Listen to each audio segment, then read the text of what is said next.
চট্টগ্রাম তো সুন্নিয়তের ক্যান্টনমেন্ট। চট্টগ্রাম সুন্নিয়তের, যখন সীতাকুণ্ড দিয়ে ঢুকছেন ওখানে একজন মেজর জেনারেল আছে, 12 আউলিয়া।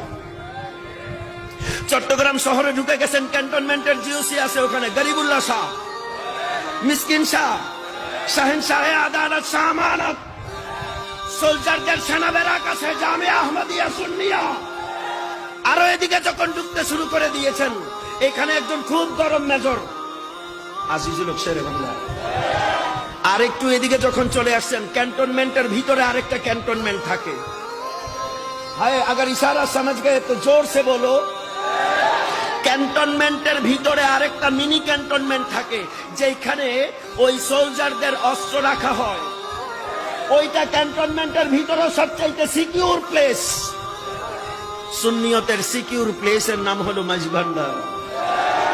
शरीयत का भी ख्याल होता है, तरीकत का भी रुतबा चलता है, और आशिकीन आए तो दिल में मचल उठता है।